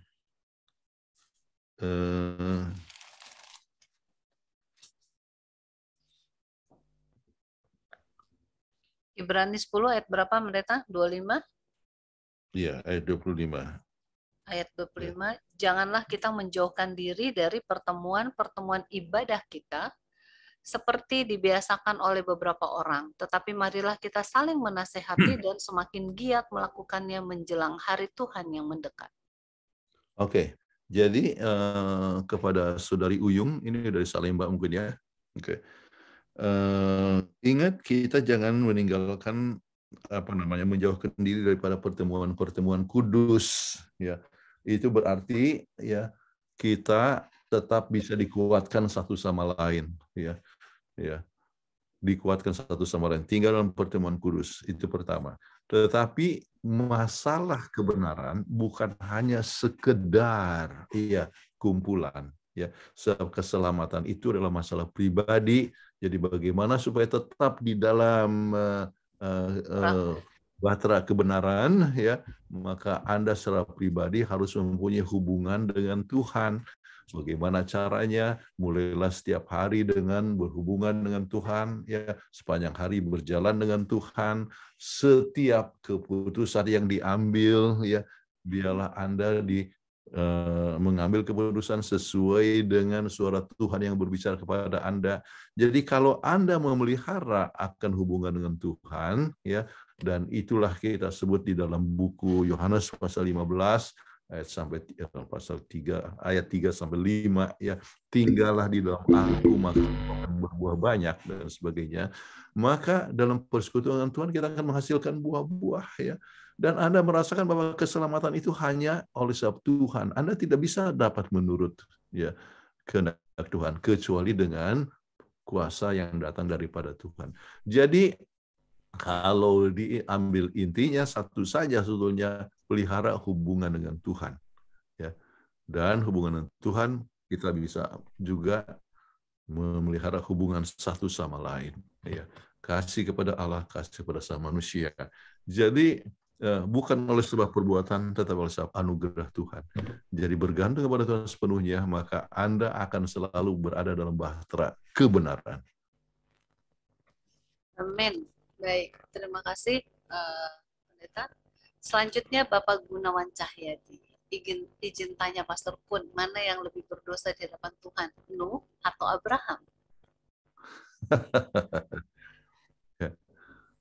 Tidak ada, artinya kita tidak bisa membedakan ya kesalahan daripada Adam dan Hawa. Nanti minggu depan kita akan bahas kesalahan daripada Nuh. Dia adalah mabuk. Dan itu kita pelajari pada minggu depan. Oke, tetapi kalau Abraham kesalahannya bagaimana? Dia semula kurang percaya ya bahwa Tuhan akan memberikan keturunan kepadanya melalui Sarah. Akhirnya sampai ia mempunyai gundik itu Hagar, tetapi rencana Tuhan bukan dari Hagar tapi melalui Sarah. Tetapi dari situ kita bisa lihat mempunyai iman yang penting ya. Dan ia akhirnya siap untuk mengorbankan akan anaknya sendiri, itu berarti bahwa imannya menghasilkan satu penurutan. Begitu juga akan dengan Nuh, imannya artinya menghasilkan akan satu penurutan. Sekarang ya, bagi Tuhan saya ingin sampaikan kepada Saudara Gunawan Cahyadi ya, Tuhan tidak akan membedakan antara dosa besar dan dosa kecil. Siapa yang lebih berdosa dari satu orang dengan yang lain. Setiap orang itu mempunyai kondisi yang berbeda. Namun Tuhan menyelamatkan bukan oleh sebab dosa kita, tetapi Tuhan menyelamatkan oleh sebab ya sambutan kita kepada kasih karunia Tuhan. Jadi bagaimanapun besarnya dosa kita, ya maka kita akan mempunyai keselamatan jikalau kita datang kepada Tuhan, ya. Jadi jangan pikir-pikirkan mengenai masalah dosa, pikirkanlah akan Tuhan senantiasa. Jadi Tuhan dalam kasih-Nya yang luar biasa, ya kita harus memandang kepada Tuhan. Ya, dikatakan di dalam Yesaya 45 ya ayat 10 kalau tidak salah, yang katakan ya datanglah ya, pandanglah kepada-Aku maka engkau akan mendapatkan keselamatan. Jadi memandang kepada Tuhan. Jadi keselamatan berdasarkan dengan memandang kepada Tuhan ya. Mungkin 45:22 ya. Jadi dengan memandang kepada Tuhan kita akan dapatkan keselamatan. Jadi bukan oleh sebab usaha manusia ya. Jadi tidak usah hitung-hitung siapa yang lebih berdosa dan sebagainya ya.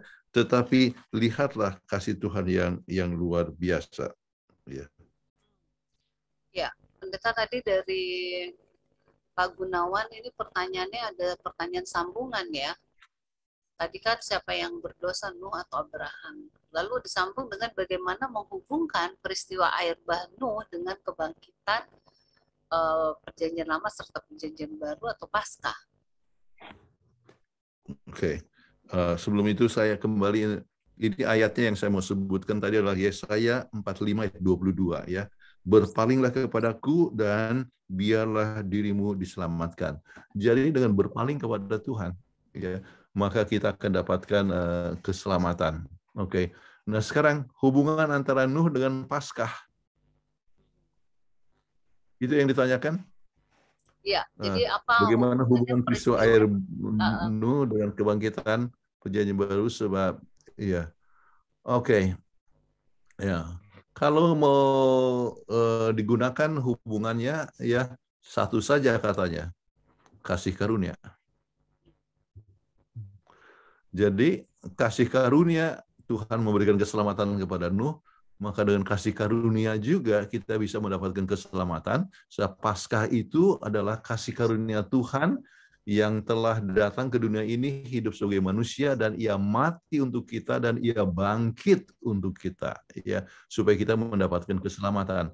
Bedanya ya adalah Nuh itu adalah masalah fisik ya, tetapi di mana mereka diselamatkan dari air bah, tetapi kita dapat diselamatkan dari dosa ya.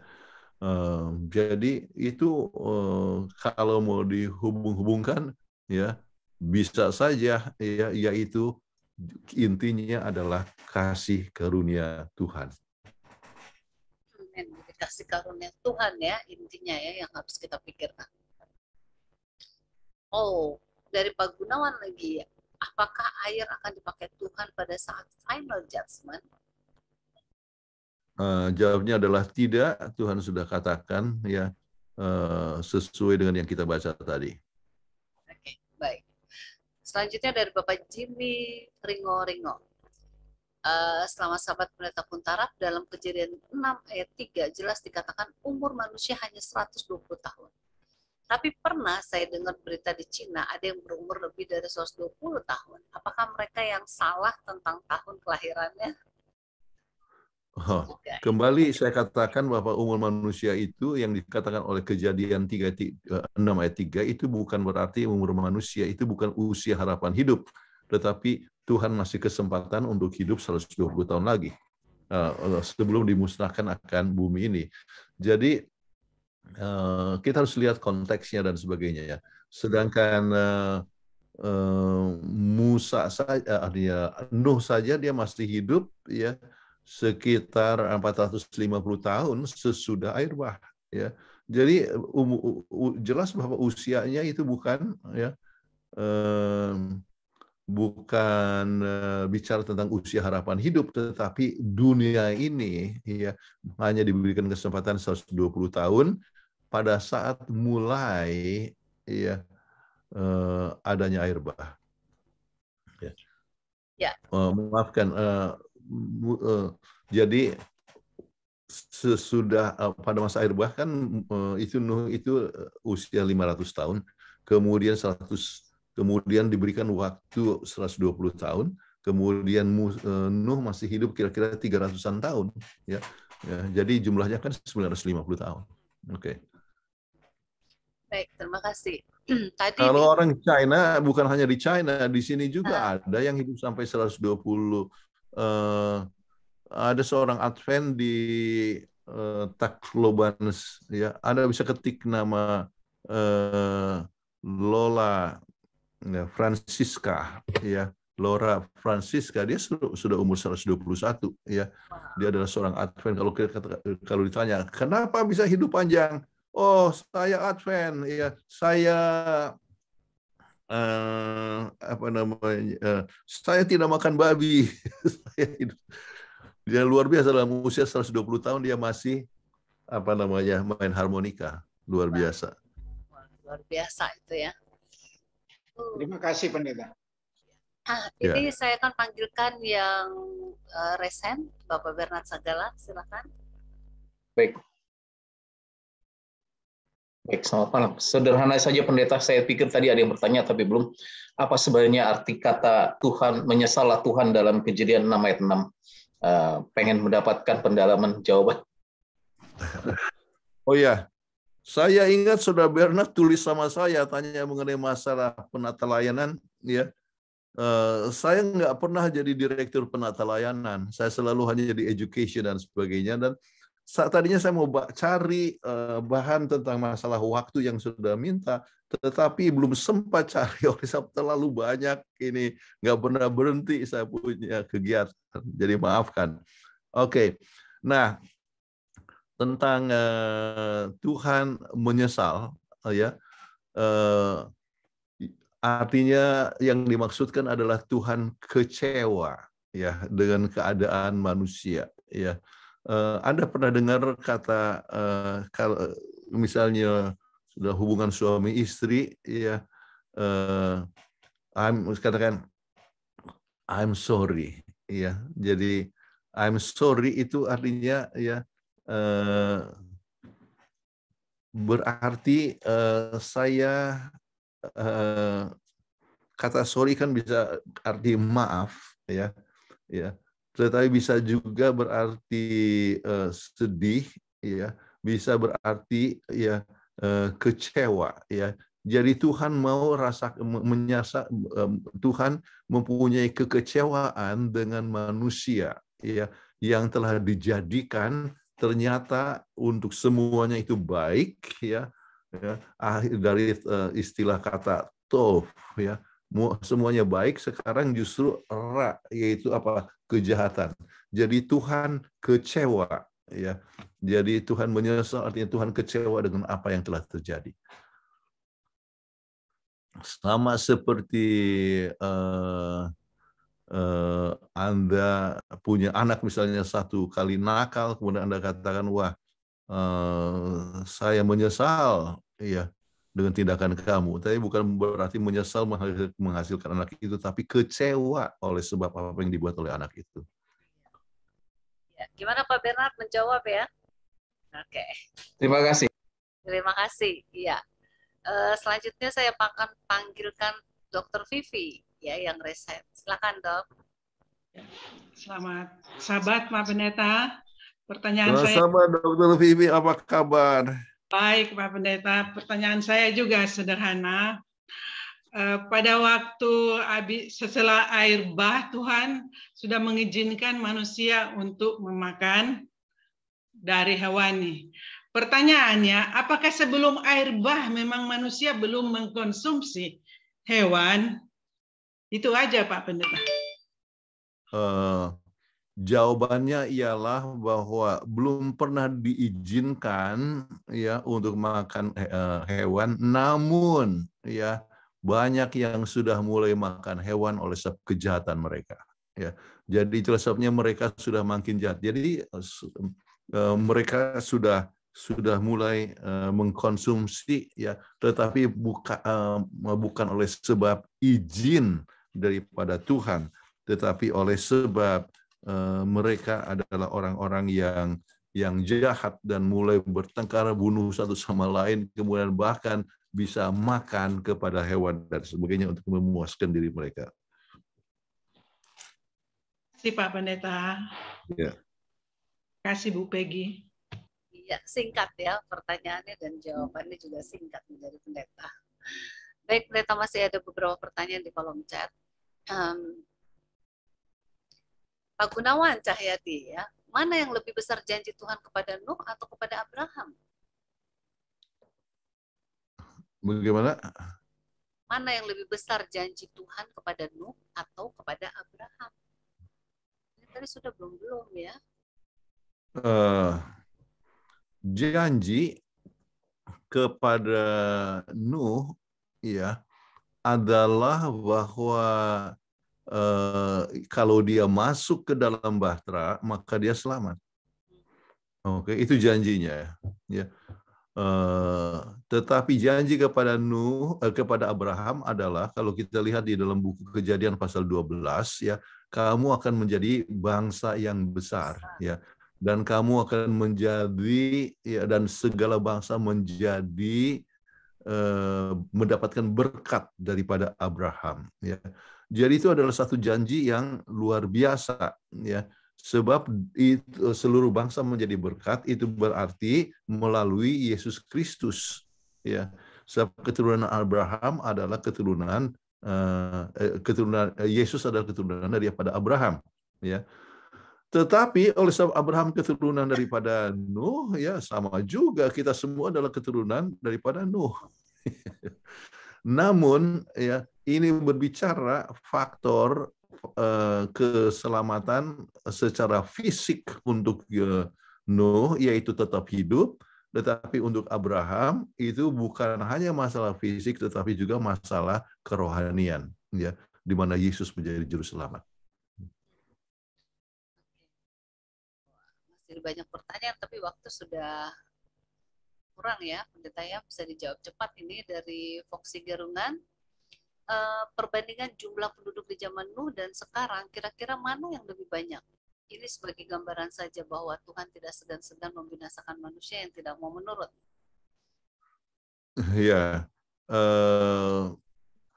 saya merasa bahwa jumlah daripada penduduk dunia itu jauh lebih banyak sekarang. Ya, kenapa? Sebab dari zaman Adam sampai Nuh itu hanya 10 keturunan, ya.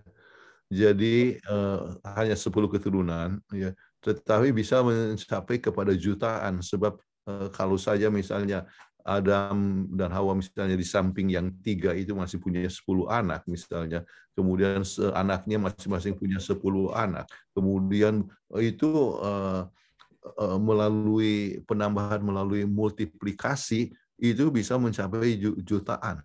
Oke. sama seperti kalau kita mempertobatkan satu orang saja, ya setiap orang Advent menarik satu orang saja, maka dalam 7 tahun semua penduduk dunia bisa menjadi Advent. Artinya kalau misalnya, artinya itu adalah sistem dengan multiplikasi, oke. Tetapi kita tidak tahu sebab tidak bisa tertulis dan kita tidak mau membuat suatu spekulasi, tetapi jumlahnya adalah jutaan tahun. Artinya jumlahnya adalah bisa jutaan. Ya. Oke, Pendeta, kita tambahkan ya, waktunya sedikit tapi boleh dijawab dengan cepat ya. Bisa ya, Pendeta ya? Iya.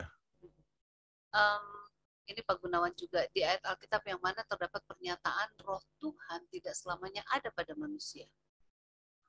Itu kan jelas di dalam buku Kejadian pasal 6 ayat 3. Mungkin kita bisa lihat di sini. Rohku tidak akan selamanya tinggal di dalam manusia. Karena manusia itu adalah daging, tetapi umurnya akan 120 tahun. Ya, jadi roh Tuhan tidak akan selamanya tinggal. Ya. Selanjutnya dari Bapak Agus Adiono, apakah ada orang benar turut meninggal saat air bah? Oh ya.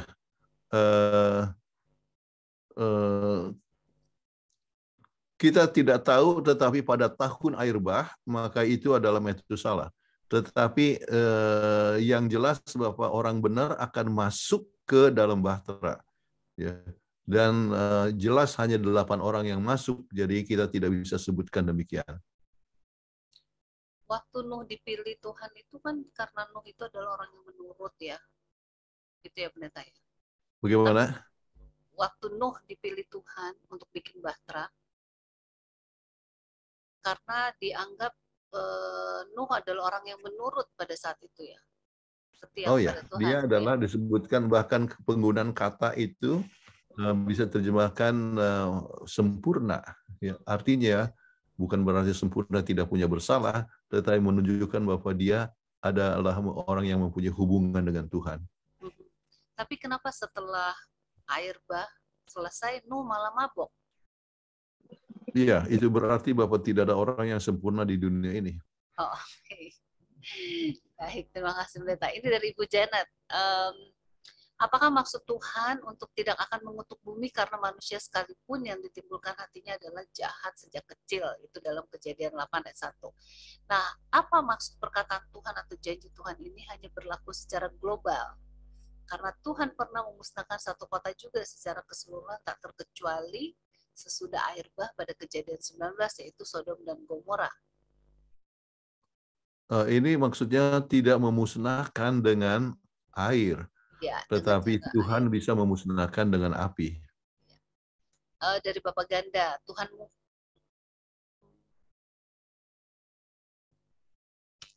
Tuhan murka karena dosa manusia dan menghukum manusia di zaman Nuh dan menyisakan 8 orang yang menurut. Kenapa Tuhan tidak menghukum saja Adam dan Hawa saat jatuh dalam dosa dalam penciptaan yang baru? Ya, oleh sebab kasih karunia Tuhan. Ya. Jadi Tuhan masih memberikan kesempatan kepada manusia ya untuk datang kepada Tuhan, dan dari masa ke masa selalu ada orang yang benar. Ya. Ya. Oke. Baik, Bapak Pendeta, ini sudah lewat 7 menit ya. Pelajaran hari Selasa ini dari Bapak Maling Kasnaibaho, dia bertanya pelajaran hari Selasa, meskipun dia tahu aman untuk pergi, Nuh masih mengandalkan Tuhan dan menunggu sinyal Tuhan sebelum keluar dari bahtera. Apakah ada aplikasinya dalam kehidupan kita sekarang ini? Kalau ada, mohon diberikan contohnya. Jadi kalau ada seorang pendeta, kemudian Anda tahu bahwa Anda kepengen untuk bekerja di Jakarta, oke. Oleh sebab Anda rasa bahwa Anda punya beban untuk bekerja di kota, itu kan hal yang baik ya, bekerja untuk melayani Tuhan. Tetapi ya komite katakan Anda pergi ke Kupang, ya. Jadi ya itu kita tahu Alkitab berbicara, bukan Tuhan bisa berbicara melalui komite. Nah, Anda sekarang mau pilih ya mau ikuti kepada petunjuk dari komite atau pendapat Anda, ya. Ini bisa hal-hal yang bisa terjadi, ya. Jadi kita harus mendengar suara Tuhan dalam semua tindakan yang kita buat. Misalnya kita ambil contoh, ada orang yang katakan merokok itu enggak apa-apa, ya. Oleh sebab yang berbahaya itu adalah yang sudah jadi rok, tetapi kalau tembakonya enggak apa-apa, ya. Ada seorang di Indonesia yang coba menunjukkan bahwa kanker itu bisa diobati dengan tembakau, tetapi sebelum diolah. Jadi ada hasil-hasil research-nya katanya. Jadi Anda katakan Anda boleh mempunyai pilihan. Oh, ini aman kok, nggak apa-apa. Ya. Atau Anda akan katakan, ya, oh ini jelas membahayakan sesuai dengan berbagai macam penelitian dan sebagainya. Dan ajaran gereja mengatakan bahwa kita tidak boleh makan ini. Jadi banyak hal sampai kepada soal makanan, ya. Oh, nggak apa-apa kok saya makan babi, sebab babi itu ada juga kebaikannya. Saya kurus-kurus kok, saya harus lebih gemuk sedikit. Jadi Anda merasa aman untuk makan itu asal tidak terlalu banyak, ya. Padahal kita tahu bahwa itu membahayakan tubuh kita. Alkitab katakan jangan, ya. Jadi kembali kita harus ikuti kita harus taat kepada Tuhan dalam perkara yang kecil. Baik, terima kasih Pendeta. Selanjutnya Pak Teddy Suryaatmaja. Bagaimana bisa semua binatang yang buas dan jinak masuk ke bahtera tanpa saling memangsa, karena dosa sudah masuk yang mengakibatkan adanya naluri bertikai. Iya, itu adalah sesuatu perkara sesuai dengan panggilan Tuhan, ya. Jadi Tuhan yang mengarahkan, ya, sedemikian rupa, ya, sehingga binatang itu bisa dengan aman masuk ke dalam, ya. Tetapi satu hal yang luar biasa, kalau saya pernah lihat itu bahtera Nuh yang dalam ukuran seperti itu, ya, dan itu dibuat ada di Kentucky, ya. Kalau ada datang kesempatan ada pergi ke Kentucky, ada tempat untuk bahtera Nuh. Jadi memang sangat luas sekali, ya. Kemudian di dalamnya di bagian bawah itu ada kandang-kandang, ya. Jadi kadang-kadang binatang dan sebagainya. Secara hal yang sangat luar biasa bahwa Tuhan itu sudah membimbing akan Nuh untuk, ya, membawa itu, tetapi Tuhanlah yang telah memungkinkan hal itu bisa terjadi. Baik, Pendeta, waktunya sudah lewat 11 menit, ya. Mohon maaf kepada penanya yang lain, ada beberapa yang bertanya tidak bisa saya bacakan lagi, nanti kita akan ketemu pada sabat depan, ya, dalam pelajaran yang kelima, ya, tentang semua bangsa dan Babel, ya. Dan pelajaran ini sebentar rekamannya akan saya kirim di grup WhatsApp maupun Telegram, demikian juga dengan PDF-nya. Baik, kita akan tutup pertemuan ini dengan berdoa.